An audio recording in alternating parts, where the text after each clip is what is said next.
Muy buenas tardes para todos, esperando que se encuentren bien. Vamos a dar inicio a esta reunión de trabajo número 3, ya en el medio de nuestro desarrollo de curso, vamos a decirlo, y vamos a iniciar en esta tarde con el análisis de las lecturas de su semana, puesto que necesito saber cuáles son las opiniones de ustedes para poder verificar cuáles son los avances que han habido a lo largo de estos días y al mismo tiempo la comprensión y la verificación de sus lecturas durante la semana.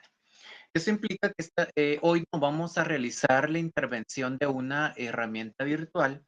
Hoy voy a tomar en cuenta la opinión de las personas con respecto a lo que hemos trabajado a lo largo de estos días. Hoy definitivamente necesito escuchar sus opiniones, verificar sus avances y al mismo tiempo tratar la manera de comprender qué es lo que ustedes pues han desarrollado a través de sus lecturas durante esta semana. Pues he calificado las tareas, los felicito porque han habido muy buena ejecución de tareas durante esta semana, pero yo necesito saber también la opinión de las personas y al mismo tiempo les voy a compartir entonces la primer interrogante, las primeras interrogantes que voy a trabajar el día de hoy para poder verificar algunas opiniones. Voy a hacer esta primera parte, esta primera intervención. Voy a requerir la participación de algunos profesionales y posteriormente, en la segunda conferencia, voy a requerir también la participación de los demás profesionales que puedan pues intervenir dentro de la misma para poder aportar y dar sus opiniones con respecto a las interrogantes que les voy a estar platicando. Entonces, voy a proyectar en sus pantallas la primera, que en este caso voy a decirlo, lo trabajo con la lectura de esta semana, ¿sí? Y es, ¿por qué se llama Ley de Dignificación y Catalogación del Magisterio? ¿Por qué nosotros le llamamos así? ¿A qué nos referimos en este caso cuando estamos hablando de dignificación y catalogación del Magisterio Nacional? ¿Sí? En algún dado momento, ustedes saben muy bien que cuando hablamos de magisterio nos estamos refiriendo a, a todos los niveles y al mismo tiempo a las dos, bueno, a las variantes dentro del sistema público, dentro del sistema privado y también al mismo tiempo dentro del sistema municipal y por cooperativa, ¿verdad? Entonces voy a, quien quiera participar, por favor, activa su micrófono y eh, emite su opinión. Vuelvo a repetir, la participación de esta semana va a ser con respecto a sus opiniones de acuerdo a las interrogantes que les vaya planteando. Eso sí, por favor, tratemos la manera de que todos participen, puesto que es parte de la lectura de esta semana, ¿verdad? Entonces, les doy el espacio para que comencemos a verificar la primera respuesta. ¿Por qué se llama Ley de Dignificación y Catalogación del Magisterio? Escuche, por favor, por lo menos a 4 profesionales en esta primera pregunta, pues tengo 4 para iniciar. Si quieren, por favor, activan su micrófono y yo les escucho. Buenas tardes, licenciado. No sé si me escucha. Sí, Sí. les escucho. Bueno, le comento que cuando hice yo la lectura, sí me pude percatar que la ley de dignificación, pues ayuda como a catalogar al maestro en niveles, de acuerdo a la experiencia que ha tenido desde su inicio en el área de enseñanza. Al hablar de dignificación, estamos hablando de que es como subir al maestro, o sea, como en subirlo por niveles. No sé si así fue como yo lo interpreté. Entonces, al final está como estableciendo un orden en donde el docente de cada 4 años va subiendo de categoría, por así decirlo, en donde también nos establece a los docentes que por medio de los estudios que nosotros obtenemos, ya sea por parte del Ministerio de Educación o por parte de nosotros, podemos obtener ciertas logros o poder decir ciertos premios, por así decirlo. No sé si yo estoy mal. Excelente, gracias. Gracias, Nadia. ¿Alguien más, por favor, que quiera intervenir? Sí, licenciado. Sí, Yadira, ¿le escucho? Ok. También en esta, pues indican acerca de la oposición. Ujú. Siempre vacantes, ¿verdad? Es decir, un lugar dentro del magisterio, en este caso Magisterio Nacional, ¿verdad? De sector público, pues se va a presentar lo que se llama una convocatoria. Ahí empieza el proceso para que el maestro, pues ya sea en este caso presupuestado, que es un 011, o por contrato, que cada año lo va a renovar, que es 021. Y entonces dan los requisitos también y ¿verdad? Los lineamientos también que se deben de seguir a la hora de hacer este tipo ¿cómo se podría decir? Em, de para poder escoger al docente, Ujú. ¿ya? Porque ahí dentro de esos dan como requisitos también, ¿verdad? No está directamente aquí, pero dentro de eso dan requisitos que sí realmente hay docentes que antes, pues solo digamos, porque se graduó de magisterio. Entonces, ahora sí hay mucho más que incluso piden hasta que esté pues graduado de la universidad, que eso le da mucho más puntos a la hora de una convocatoria, ¿verdad? Excelente, muchas gracias. ¿Alguien más que quiera intervenir? ¿Por qué le llamamos ley de catalogación y dignificación? Licenciado, buenas tardes. Licenciado, buenos días. Vamos a ver, Dianita y después Linda y Ok. después Benjamín. Es como una clasificación del valor que se le da a las personas que se dedican a la enseñanza, Lic. Ujú. Puede ser con título docente. Es con título docente prácticamente, y como decía la compañera anteriormente, yo lo que leía también que muchos puestos que se dan ahora también en la docencia también requieren ya estudios universitarios para poder optar a ellos. Excelente, muchas gracias. Linda. Licenciado, yo entendí a través de la lectura primero que la ley es de dignificación porque pretende aumentar lo que el maestro ya posee. Por ejemplo, pues todos los maestros comienzan con cierta base, Ujú. trabajando, digámoslo, de forma monetaria, y luego pues va aumentando de acuerdo a su experiencia y a sus estudios. Yo creo que aquí vamos a coincidir varios, ¿verdad? Con esto. Y catalogación, pues porque se va catalogando al maestro de acuerdo a cómo va aumentando acuerdos, estudios y experiencia. Yo lo que entendí aquí también era que, pues, y lo que yo veía también es que antes, pues, solo era, según la experiencia que tenía el docente, así era como que iba escalando iba obteniendo otros puestos, digamos, dentro de la institución donde trabajaba, pero ahora pues se requieren de los estudios universitarios y aquí lo menciona, ¿verdad? Ciertos estudios en la Universidad de San Carlos, 5 años de experiencia, más los estudios y todo eso va ayudando al docente a que pueda ir subiendo de escalafón, me parece, y de clase, ¿verdad? Habla aquí de 6 clases, donde se va aumentando de 25% en 25%. Y hay diferentes clases también, hablaba aquí en cuanto a los niveles de educación, diferentes centros y lugares en donde el docente se puede desempeñar. Muchísimas gracias. Benjamín. Buenas tardes, licenciado. Buenas tardes. Yo me enfoco en cuanto al valor del respeto. Estaba leyendo que dignificar al ser humano da a entender de que merece un respeto y se debe valorar lo que ellos han logrado. Entonces pienso que tiene este nombre porque explica por qué es importante tener respeto a los docentes. O sea, en esta ley, como lo mencionaron anteriormente, se describen los niveles que el docente puede alcanzar y a qué puestos puede llegar a optar en base a todo ese esfuerzo. Eso es lo que yo pienso que por eso se llama así.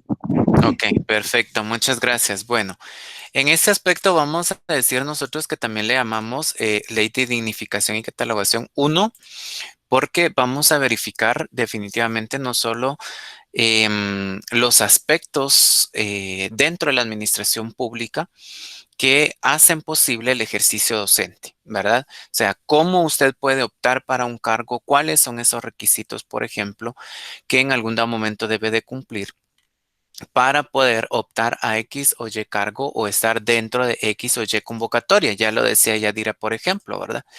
Tanto en el renglón 011, ¿verdad? Que es el renglón presupuestario, o sea, ya tener una relación laboral fija, una relación laboral que va a ser inamovible de alguna manera dentro del establecimiento educativo, y el contrato o el 021, el 022, el 029, el 031, que son los renglones sobre los cuales se contrata a una persona, a un docente, para que pueda prestar sus servicios como tal, ¿verdad? En este caso, como auxiliar de docencia o como profesional inclusive dentro de la misma docencia.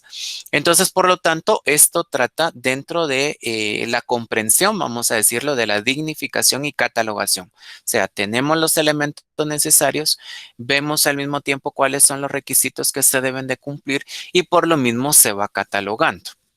Ahora yo les traigo otra pregunta. Por aquí me están solicitando la palabra. Ahorita se las voy a dar. Yo les traigo entonces otra pregunta, ¿verdad? Que va aunada a lo mismo que estamos verificando ahorita. Entonces, ¿qué áreas y qué niveles de trabajo comprende la ley? Nadia, no sé si quería aunar algo a esto, por favor, le doy la palabra. Y alguien más, por favor, que quiera, diferente de los 5 profesionales que ya hablaron de preferencia, para poder seguir participando y al mismo tiempo escuchando sus opiniones. Gracias, licenciado. Perdón, es que yo cuando leí la ley, o sea, sí comprendí que nosotros cuando nos graduamos, yo creo que la mayoría de nosotros nos graduamos como maestros en educación primaria urbana o primaria rural, pero me surgió la duda con los bachilleres, porque ellos cuando salen como bachilleres no pueden sacar su cédula docente, según me indicaron a mí, hasta que sacaran su profesorado. Entonces me surgió esa duda, si realmente es necesario que el docente que salga como bachiller tiene que llegar a sacar su profesorado para ya poder ejercer como maestro, porque la ley habla sobre, y otros títulos que el Ministerio de Educación avala, pero ya no comprendí o ya no vi durante la ley sobre eso. Entonces me surgió la duda y pues tal vez usted me podía ayudar a solucionarla. Sí, en este caso podemos decir que los bachilleres en educación, por ejemplo, no tienen ese permiso para el ejercicio de la docencia, puesto que no están definidos, no tienen figura, vamos a decirlo, dentro de las leyes del magisterio, principalmente en la ley de catalogación y dignificación, puesto que ellos no se pueden catalogar debido a que no están como figura en esta ley.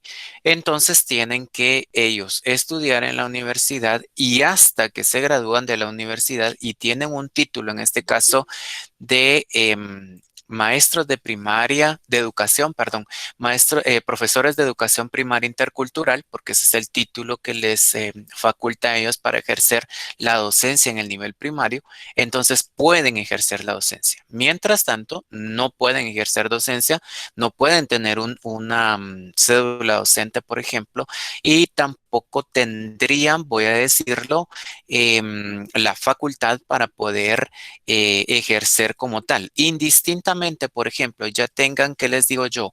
Los primeros 2 años en el sistema universitario, en el nivel universitario, que estaríamos hablando de 24 cursos que ellos ya llevan aprobados en esos 2 años, definitivamente no lo pueden hacer, puesto que no tienen una cédula docente.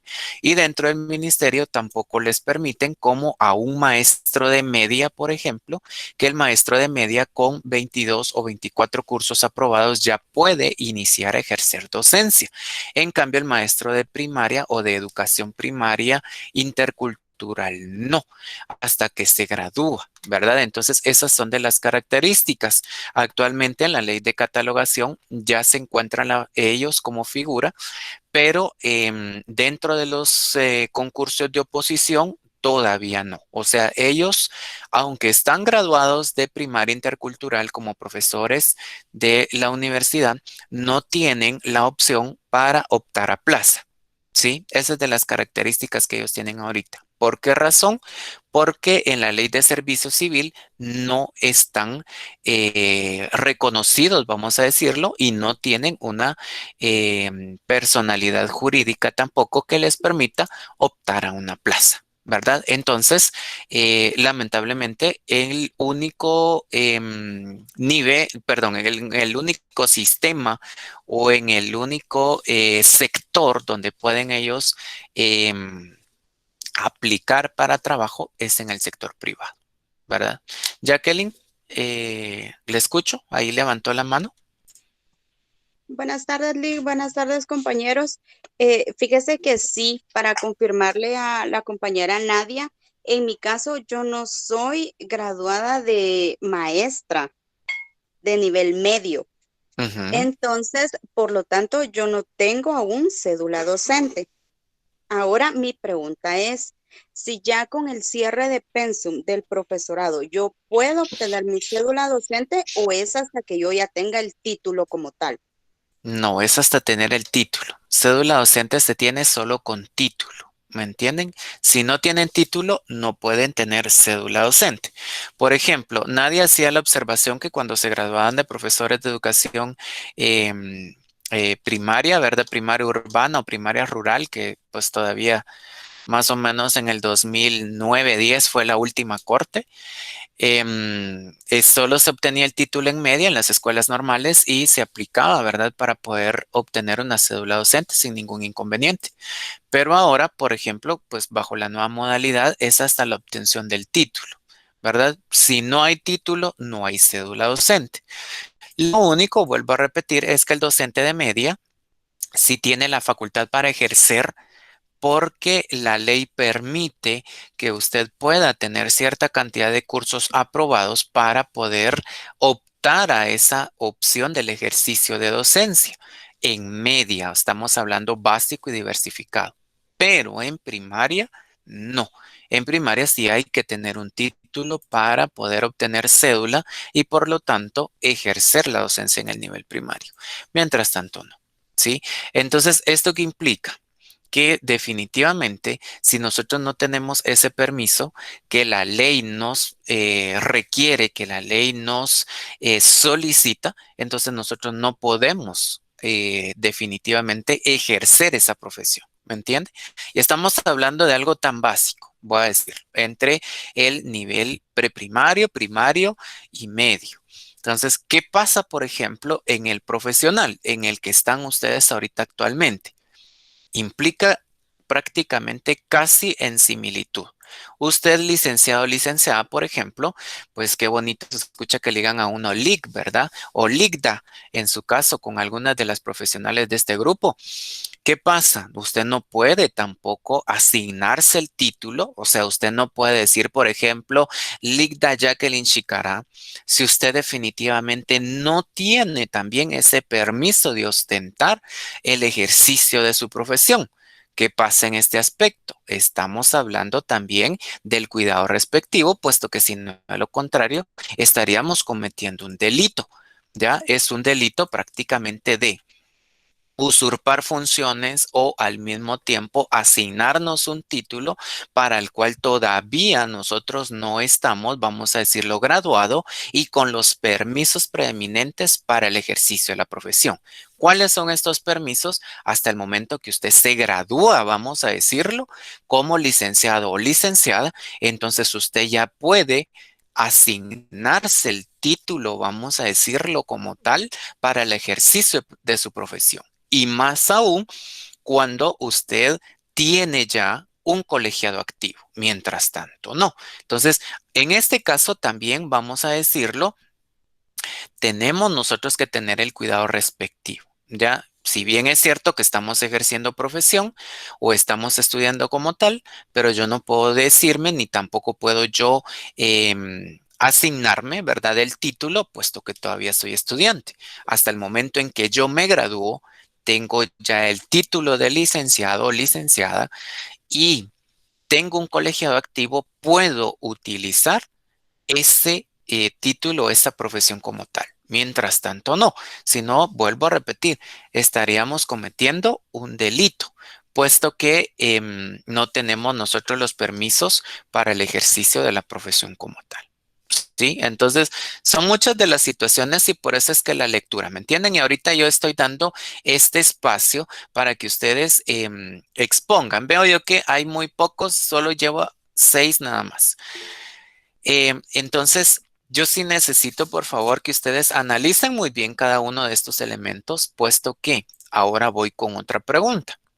En este caso, ¿qué requisitos, por ejemplo, debe de cumplir un director o subdirector de establecimientos educativos de enseñanza? No estoy diciendo ni privado, ni público, ni por cooperativa, ni municipal. Vamos a decir lo que es a nivel general. ¿Cuáles son esos requisitos que debe de cumplir el director o la directora para poder ejercer como tal ese puesto, vamos a decirlo, dentro de los establecimientos educativos de enseñanza? Dejo también a la libertad para que puedan activar sus micrófonos quienes no han intervenido, por favor, de preferencia, para poder escucharles, ¿verdad? Porque eso es base de la lectura de esta semana. Quienes quieran todavía hacer alguna interrogante con esto, ¿verdad?, que ha salido ahorita en esta plática, pueden escribir en el chat también si hay algunas otras interrogantes, si ya participaron, por favor, ¿verdad? Y yo con mucho gusto, pues leo y doy un poquito más de respuesta. Entonces, vuelvo a repetir, ¿cuáles son los requisitos que un director o subdirector de establecimientos educativos de enseñanza debe de cumplir? ¿Verdad? Algo del ejercicio de la semana pasada hicimos para tener una idea de la lectura de esta semana que transcurrió, ¿verdad? Entonces, les escucho. Lick, buena tarde. Buena tarde. Fíjese que con base al documento, había un inciso donde enumeraba cada uno de los niveles por los que se trabajaba y pues en la mayoría indica que son maestros de educación primaria. Ujú. En algunos casos, por ejemplo, con las escuelas de ciencias comerciales, sí requieren que tengan alguna experiencia en esa área. Supongo, deduzco, que en escuelas industriales y las escuelas normales para maestros de educación física requiere lo mismo. Y otra cosa de que tienen en común cada uno de los ítems enumerados, de que debían de tener por lo menos la clase C o D. Ujú. Muy bien, muchas gracias, Alejandra. Estaba también pidiendo la palabra Andrea Chávez. Buenas tardes, licenciado. Fíjese de que compartiendo un poco referente también al nivel de primaria, también tengo entendido de que para poder tener el puesto, tiene que tener la persona ya por lo menos 5 años de experiencia y estar en el escalafón B para que pueda ser nombrado, para que así la aclaración jurada pueda ser ya como requisito esencial que tiene que tener la persona. y entre otros, ¿verdad? Por ejemplo, el haber ejercido ya como docente y ya después se desglosa cada una de las obligaciones que tiene la persona en el momento de ya estar laborando como director, en el caso de la primaria. Ok, muchas gracias.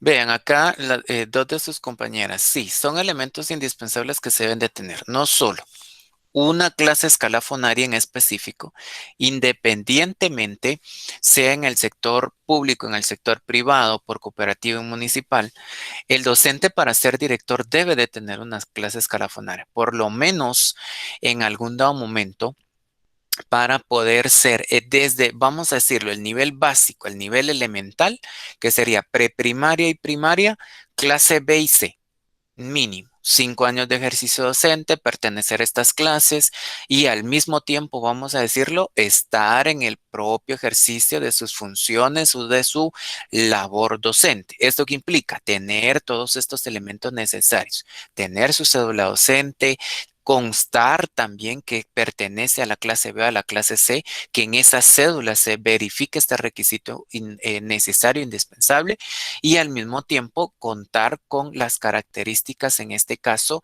que le permiten, ¿verdad? El ejercer como director o directora.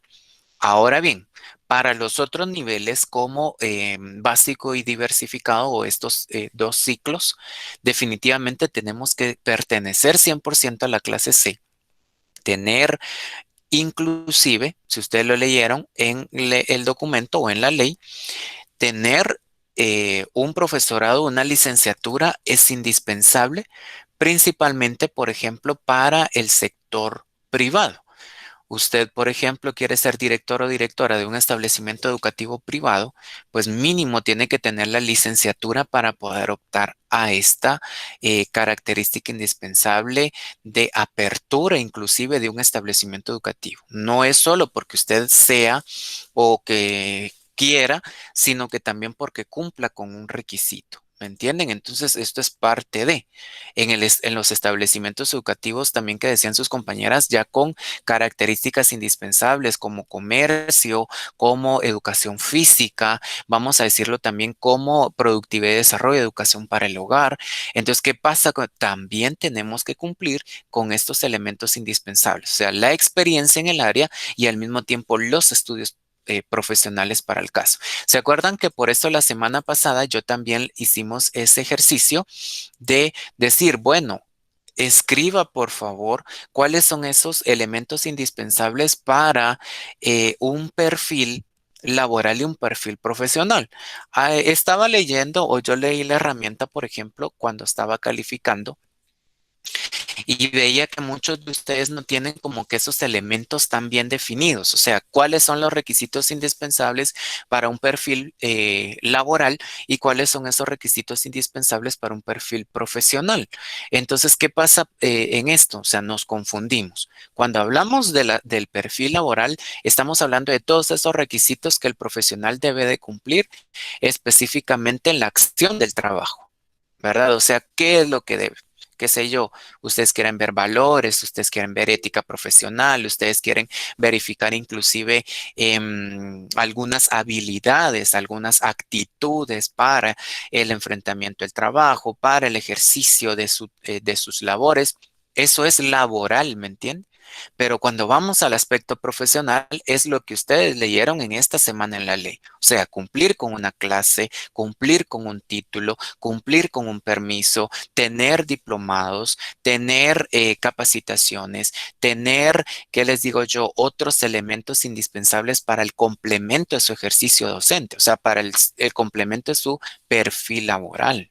¿Sí? Entonces ahí muchos sí como que no acertaron en este aspecto. ¿Sí? Muchos no acertaron, porque hay algunos que en el perfil profesional, por ejemplo, colocaron que sea educado, que sea amable, que tenga valores, o sea, no, el perfil profesional estamos hablando de que tenga un título, por ejemplo, eso es indispensable para el ejercicio, ¿me entienden? El título que cumpla con ese requisito cédula docente, que tenga un profesorado de media, que tenga una licenciatura, que pueda contar, por ejemplo, con diplomados en el área de tecnología, en el área de idiomas, que pueda estar certificado, que pueda tener elementos que cumplan, por ejemplo, con las características indispensables de su perfil como profesional para ejercer, qué sé yo, inglés, matemática, seminario, para que pueda, o sea, ¿me entienden?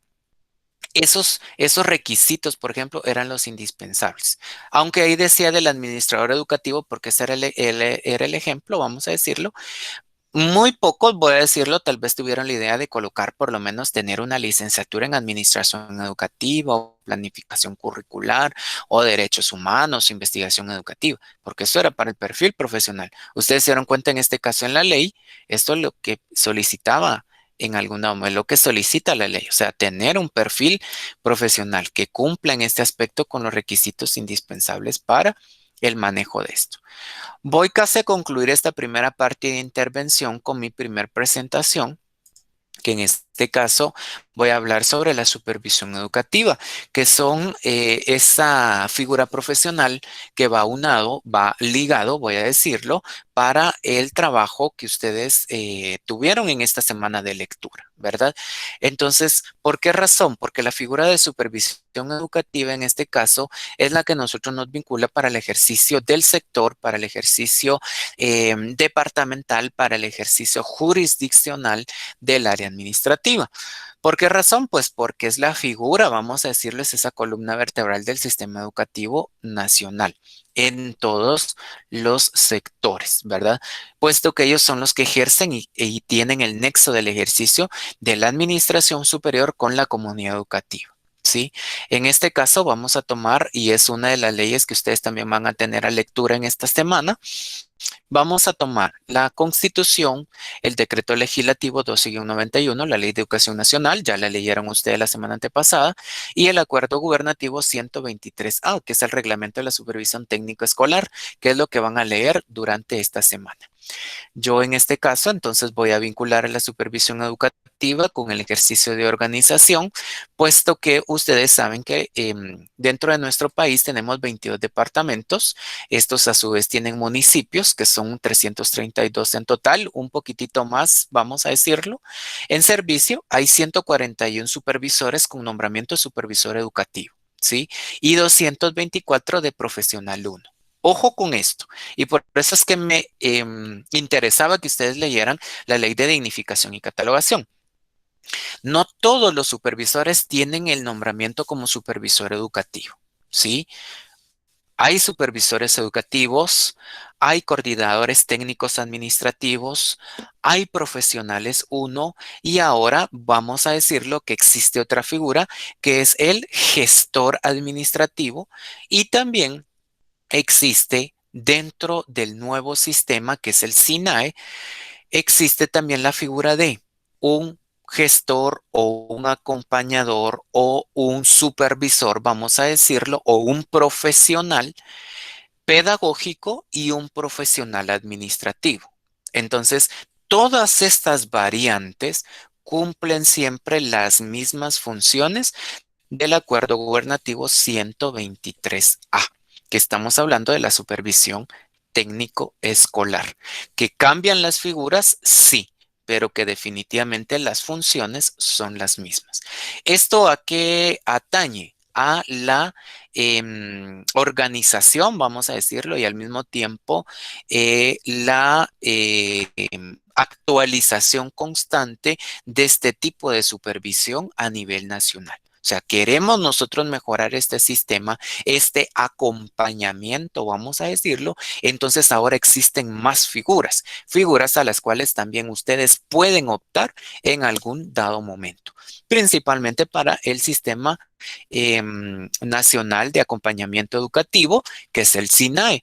Ustedes al finalizar, vamos a decirlo, esta licenciatura, si en algún dado momento este sistema continúa funcionando bajo esta figura y hay convocatorias, ustedes pueden aplicar para esta figura. ¿Y qué acompañamiento pueden dar ustedes? Bueno, pues el acompañamiento pedagógico, puesto que para eso ustedes están estudiando, para brindar este tipo de acompañamiento.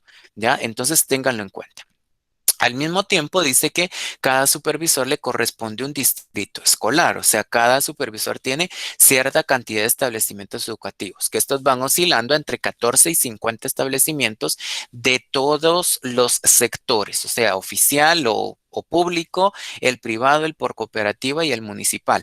Y todos los niveles, o sea, preprimaria, primaria y media. ¿Verdad? Aquí no es solo una figura de supervisor de preprimaria, otra de primaria y otro de media. Los supervisores ven todos los niveles. Por eso es que yo les digo, por favor, y les he estado recalcando desde la semana pasada. Deben ustedes de verificar estas lecturas para que puedan tener ese acompañamiento respectivo y al mismo tiempo la forma de poder orientar ustedes, porque los profesionales que se están formando ahorita están para dar ese acompañamiento pedagógico, ¿me entienden? Pero si ustedes no tienen esta situación de la lectura y el análisis para poder interpretar las leyes, entonces les va a costar un poco cuando vayan a su ejercicio profesional. En todos los establecimientos, por ejemplo, tanto de preprimaria, primaria y media, los supervisores tienen una labor fundamental como es el observar los problemas, darles definitivamente una solución acertada y al mismo tiempo poder orientar a todo el personal. Estamos hablando directores, subdirectores, docentes, personal operativo, ¿verdad? Tanto de limpieza como de conserjería. Al mismo tiempo, vamos a decirlo, el personal administrativo, que es el que trabaja también en los establecimientos educativos, tanto públicos, privados, por cooperativa o municipales. El supervisor debe de tener estas funciones, ¿ya? Usted como jefe debe de tener esta gama de habilidades para la resolución, no solo del problema, sino que al mismo tiempo de orientación del personal. ¿Actuando bajo qué? Bajo el POA, que es el Plan Operativo Anual, el cual establece no solo las visitas y las acciones a realizar, sino que también al mismo tiempo todos esos elementos importantes de organización que les permiten sus funciones. Por lo tanto, ya casi voy culminando. Las funciones del supervisor educativo dependen de los supervisores departamentales. ¿Esto qué implica? En la dirección departamental, ellos tienen los que dirigen a nivel dirección departamental para que la responsabilidad y la eficiencia y la organización técnica y administrativa de la jurisdicción de la departamental pueda ser lo más eficiente posible. ¿Brindado por qué?